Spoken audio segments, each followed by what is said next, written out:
ایک دن چودھری امتیاز صاحب جو ہے وہ مجھے ہاسپٹل میں دیکھنے آئے، آغا خان ہاسپٹل کراچی میں. تو میرا خیال ہے وہ 5واں 6واں دن تھا، لیکن اس وقت بھی خون بہت نکل رہا تھا میرے زخموں میں سے. چودھری صاحب نے مجھے دیکھا تو چودھری صاحب جو ہیں وہ فرق جذبات کی وجہ سے اور میرے سے محبت کا ایک رشتہ ہے ان کا، یہ رونا شروع ہو گئے.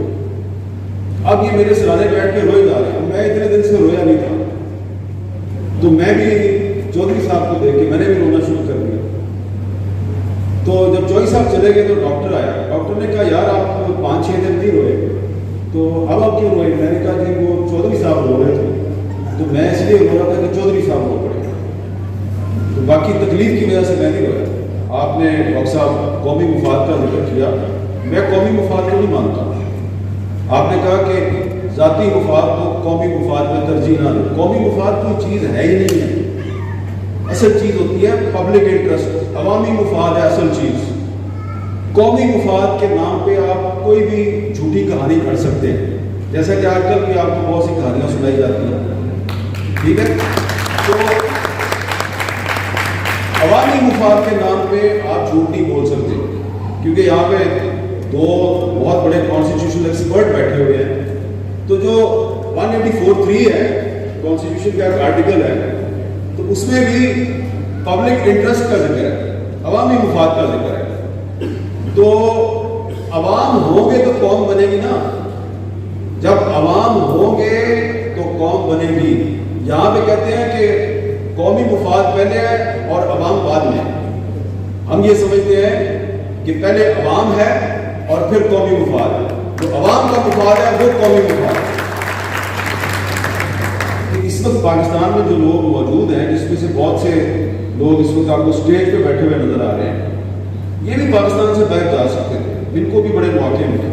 جو صورتحال آج ہمیں درپیش ہے یہ ہمارے لیے کوئی نئی صورتحال نہیں ہے، کیونکہ ہم تو اس پہلے بھی صورتحال سے گزرے ہیں. اور آج جب کہ میں آپ سے بات کر رہا ہوں تو یہ آئین بظاہر موجود ہے، لیکن یہ موجود نہیں ہے کیونکہ اس کی خلاف ورزی ہو رہی ہے.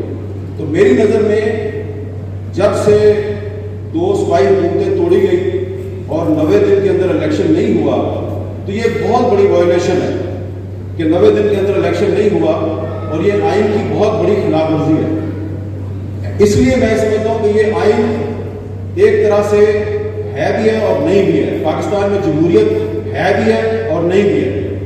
تو یہ آئین جو ہے یہ معطل ہے، لیکن مجھے یقین ہے کہ یہ آئین جو ہے یہ اپنی طاقت کو منوائے گا، کیونکہ یہ واحد آئین ہے جو عوامی طاقت سے بنایا گیا.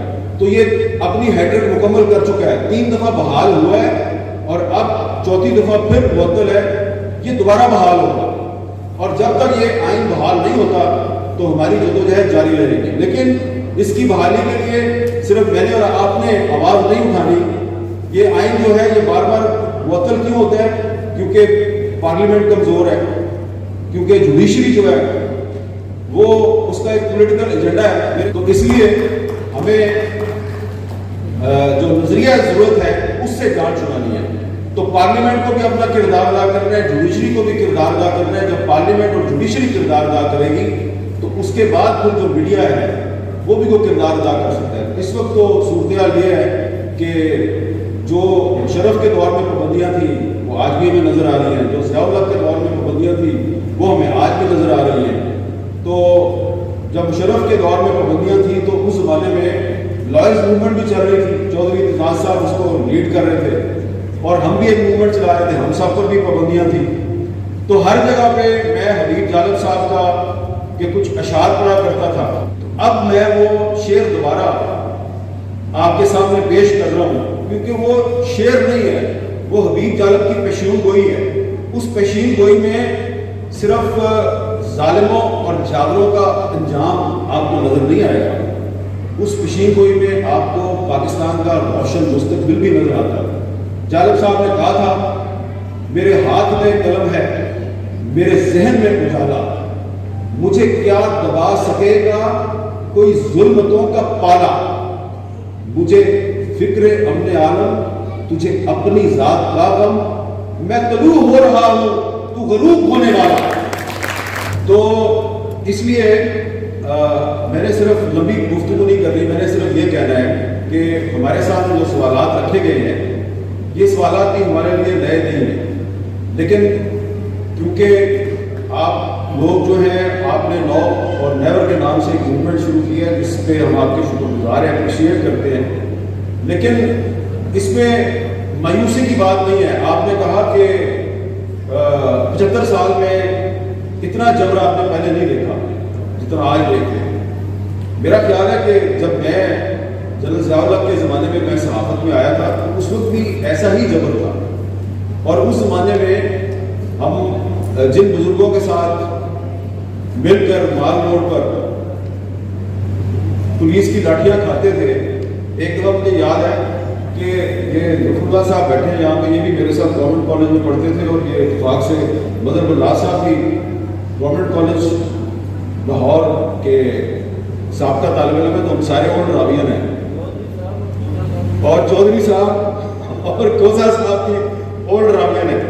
ایک دفعہ یہ 1983 کی بات ہے، 1983 کی بات ہے کہ ہمیں پتہ چلا کہ آج مال روڈ پہ وکیلوں نے جلوس نکالنا ہے، اور جنرل ضیاء الحق کا زمانہ تھا تو وہاں پہ خواتین کے حقوق کے لیے بھی بات ہوگی، تو میں جناب کالج سے بھاگ کے کلاسیں چھوڑ کے میں اس جلوس میں پہنچ گیا۔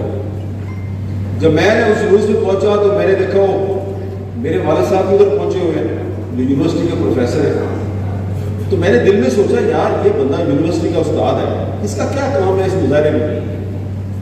اور اتنی دیر میں رحیم چالب صاحب بھی آ گئے، آسما جہانگیر بھی آ گئی، اور چودھری صاحب کی اہلیہ ہماری بھابھی بشرا اعتزاز صاحبہ وہ سب سے آگے آ گئے، اور تھوڑی دیر میں جناب جالب صاحب نے کوئی نظمیں پڑھی، اور اس کے بعد پولیس کا لاٹھی چارج شروع ہوا، تو بشرا آپا اور آسما جہانگیر اور حبیب جالب سب کو مار پڑ گئی، اور بیچ میں ہمیں بھی مار پڑ گئی۔ تو اس کے بعد وہ ایک لمبی کہانی ہے، وہ کیونکہ چودھری صاحب آپ کو سنائے تو زیادہ بہتر ہے کہ چودھری صاحب با جماعت پورے خاندان سمیت جدوجہد کر رہے تھے، بیوی بھی مار کھا رہی ہے اور چودھری صاحب بھی جیل میں تھے۔ اب آپ پوچھیں گے کہ جناب اس کے باوجود امید کدھر ہے، اور میں آپ کے سامنے اگر کھڑا ہوں تو میں پاکستان سے کیوں نہیں بھاگا، اور میں کیوں کہہ رہا ہوں کہ ہم ابھی تک لڑیں گے؟